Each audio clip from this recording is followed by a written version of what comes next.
이번 주제는 한국사 최악 간신 시리즈 고구려 연남생입니다. 연남생은 고구려 최고 권력자가 나라를 팔아버린 역대급 매국노로 형제 싸움에서 밀려나자 드넓은 만주벌판을 적에게 바친 역적이었습니다. 이러한 연남생이 현대인의 가정에 주는 시사점이 무엇인지 살펴보도록 하겠습니다. 오늘날 연남생에 대한 평가입니다.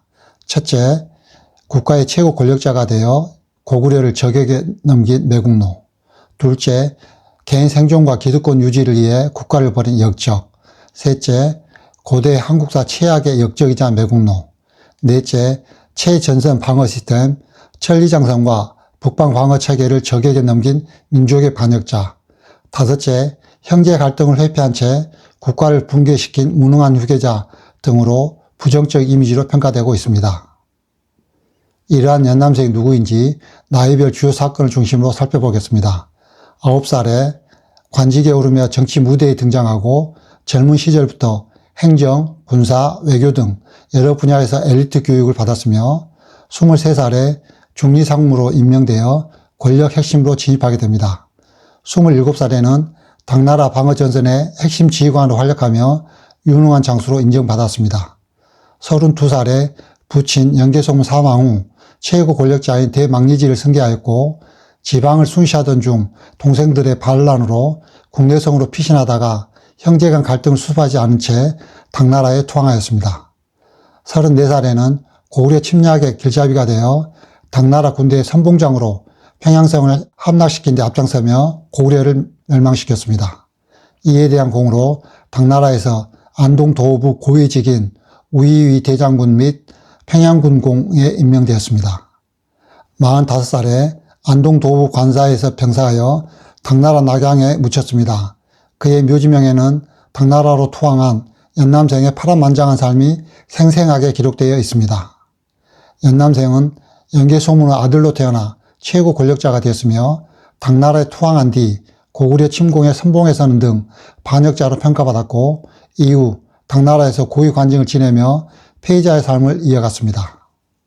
연남생이 정권을 장악하던 당시의 국내 상황입니다.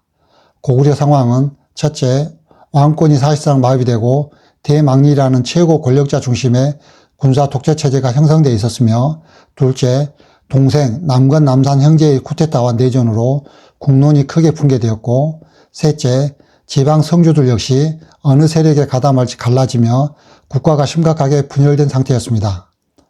고구려 주변국 상황은 신라는 백제를 멸망시키고 남부 지역의 패권을 장악한 상태였고 당나라는 신라와 연합하여 고구려를 지속적으로 압박하고 있었습니다.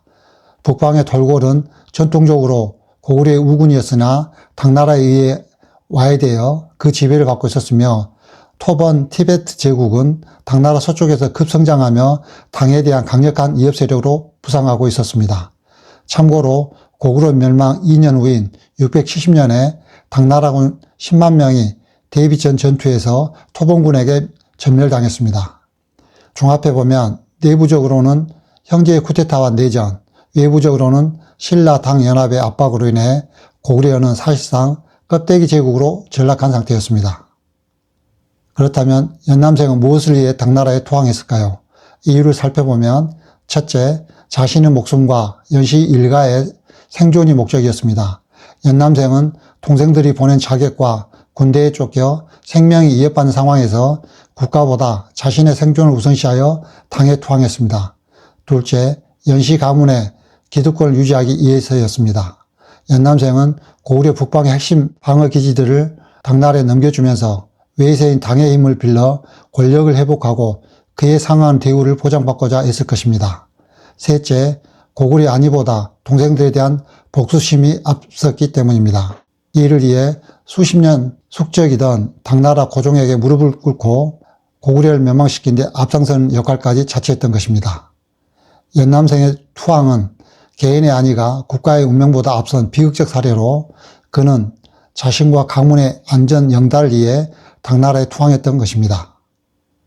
연남생의 투항으로 잃어버린 것들이 무엇인지 살펴보겠습니다. 첫째, 북부 방어선의 완전한 붕괴입니다. 군사 배치, 지형 정보 등 국가의 방어 체계와 국방 기밀을 잃게 되었고 당나라는 안성 등 남궁, 불락, 요동 방어선을 우회하여 고구려 무혈 입성이 가능해졌습니다. 외세 침입에 대비하여 축조한 천리장성 일대의 방어선도 무력화되었습니다. 둘째, 국가 내부 분열 가속화와 심리적 타격입니다. 연남생이 당나라의 앞잡이가 된 사실은 고구려 지배층의 결속력과 대륙의 중심이라는 고구려의 천화 간에 큰 상처를 남겼습니다.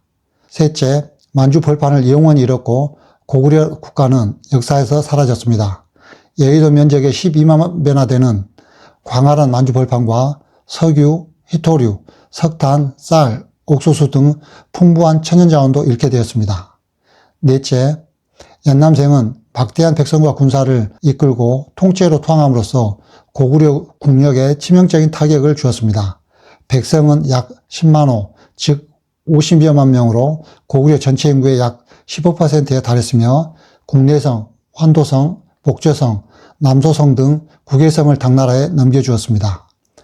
최고 권력자 한 사람의 선택이 만주 벌판과 고구려 제국 자체를 한국사에서 지워버린 데 일조한 셈입니다.